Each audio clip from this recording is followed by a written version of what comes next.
Shalom saudara-saudara, kita berjumpa kembali dalam renungan harian hari ini.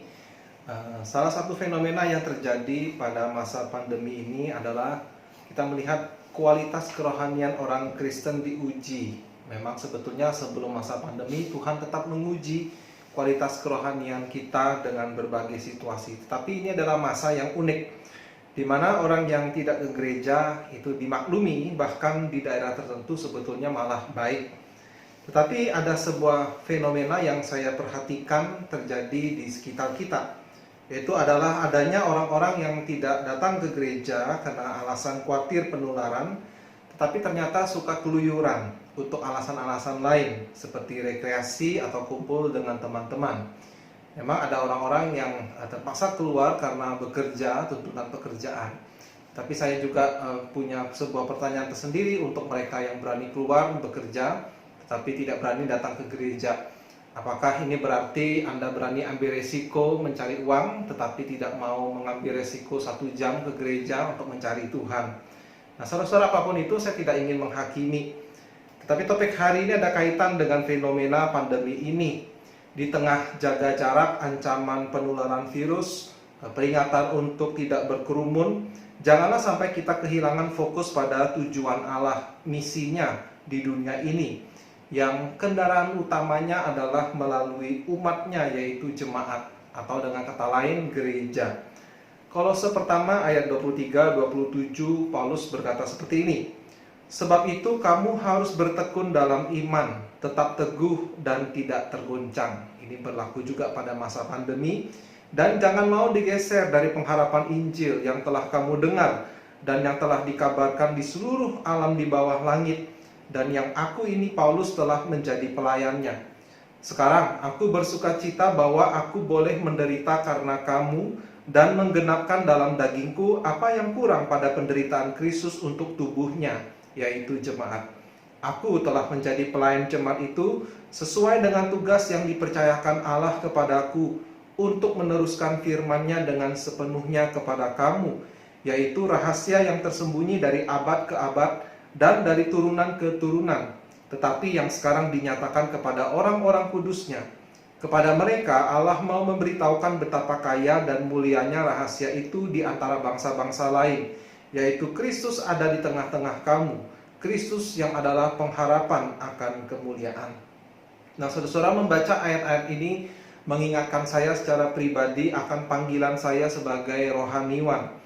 Saya tahu bahwa pekerjaan saya tidak selalu nampak jelas bagi orang lain, khususnya jemaat.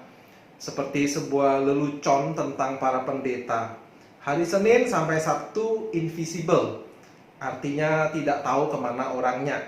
Hari Minggu incomprehensible, artinya nggak ngerti apa yang dia omong di mimbar. Nah, saudara-saudara, lelucon ini muncul karena ada orang-orang khususnya yang mengaku rohaniwan menjadikan pendeta atau hamba Tuhan sebagai profesi untuk mencari nafkah, dan mereka tidak berusaha benar-benar meneruskan seperti Paulus mengajarkan seluruh firman kepada jemaat. Nah, tetapi saudara-saudara, ini bukanlah semangat Paulus. Ia berkata bahwa seorang pemberita Injil dipanggil untuk memberitakan, meneruskan firman secara sepenuhnya kepada jemaat. Nah, kemudian Paulus memakai perkataan yang sekilas membingungkan bagi kita. Ia berkata, sekarang aku bersukacita bahwa aku boleh menderita karena kamu, dan menggenapkan dalam dagingku apa yang kurang pada penderitaan Kristus untuk jemaat, untuk tubuhnya, yaitu jemaat. Nah, apa maksudnya? Penderitaan Yesus itu memang sebetulnya sempurna dalam arti cukup untuk menebus dosa semua orang yang percaya padanya.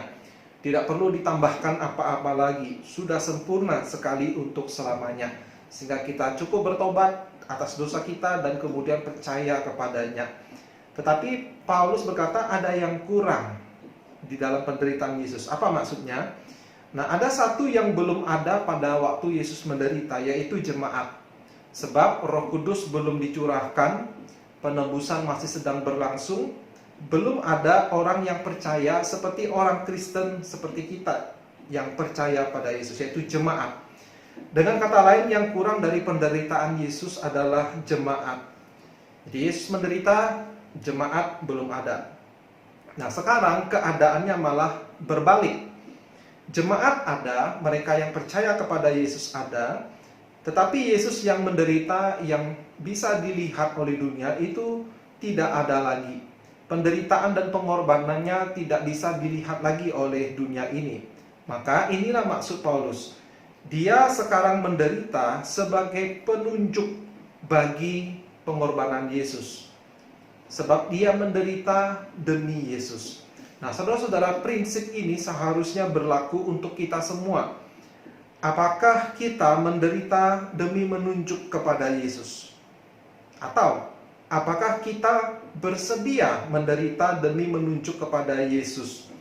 Nah, di masa pandemi, jaga jarak dan larangan untuk berkumpul, ini seolah menjadi kesempatan bagi sebagian orang Kristen yang memang sejak awalnya tidak mau menderita bagi Yesus, tidak mau melakukan apa-apa bagi kesaksian jemaat keluar gereja, atau melakukan apa-apa ke dalam, yaitu untuk membangun iman jemaat.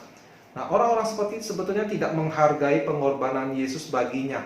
Mereka hanya ingin keuntungan dari pengorbanan Yesus, karena ia tidak mau masuk neraka, tidak mau menderita di neraka, dan dia percaya kepada Yesus menjadi orang Kristen. Tetapi tetap tidak mau memikul salib untuk bersaksi, berkontribusi bagi pembangunan iman jemaat. Nah, seperti saya katakan tadi, saya sudah mendapatkan panggilan saya. Ketika saya membaca ayat-ayat tadi, mengingatkan saya. Tugas saya sebagai jemaat, saya ingin sampaikan kira-kira dalam kalimat seperti ini.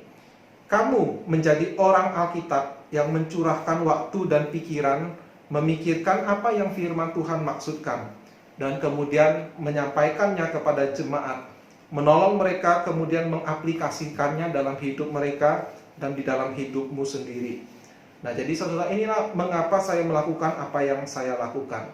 Sekarang pertanyaan saya kepada Anda semua adalah, kira-kira apa bagian Anda? Sudahkah Anda mengetahui tugas yang Tuhan percayakan kepada Anda, dan kemudian Anda menjalaninya? Ini bisa jadi, saudara-saudara, bertanya tentang karir. Pekerjaan apa sih yang akan saya cari dan kemudian akan saya lakukan? Nah, saya cukup sedih, saudara, bila ada jemaat yang bergumul dalam pekerjaannya, yaitu hanya berhenti pada saya bisa kerja apa, yang penting saya dapat uang.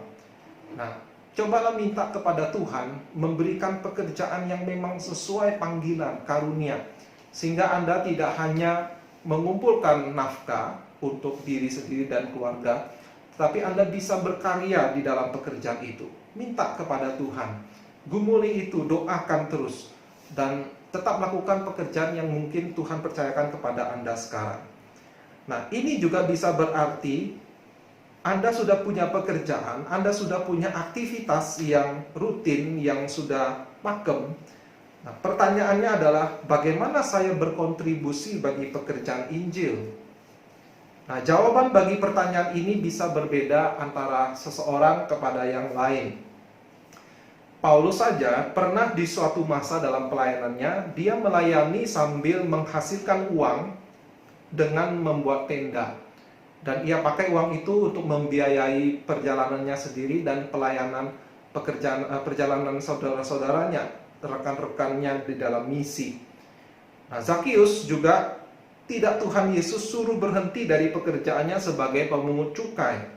Dan di dalam kesempatan lain, Yohanes Pembaptis pernah menasihati para pemungut cukai yang lain, yaitu orang-orang seperti Zakius yang datang padanya, dan menasihati mereka supaya mereka bekerja sebagai pemungut cukai dengan adil dan tidak memeras. Artinya ada orang-orang yang mungkin Tuhan suruh ganti profesinya, tetapi ada juga yang tidak. Semua itu harus diuji, lalu dijalani dengan fokus pada bagaimana saya menjalaninya bagi kemajuan kesaksian Injil dan bagi pembangunan iman saudara-saudara seiman saya. Nah, di tengah masa pandemi ini, bila hati nurani Anda, Tuhan mendorong Anda untuk menunda datang beribadah selama pandemi, tidak apa-apa, lakukanlah demi nama Tuhan. Namun pikirkan juga bagaimana Anda tetap berbuah bagi kerajaan Allah. Janganlah jadikan pandemi sebagai alasan untuk tidak melakukan apa-apa. Minimal Anda bisa berdoa, Anda bisa mempelajari Alkitab lebih banyak waktu daripada sebelum-sebelumnya, atau Anda bisa bersaksi lewat media sosial, atau Anda bisa tetap berbuat baik di lingkungan sekitar Anda. Nah, jadi saudara-saudara, inilah yang harusnya kita tetap lakukan di masa pandemi. Dan bagi kita yang sedang melayani, mari kita tetap giat melakukannya, karena kita tahu bahwa pada akhirnya semua yang di dunia ini akan kita tinggalkan.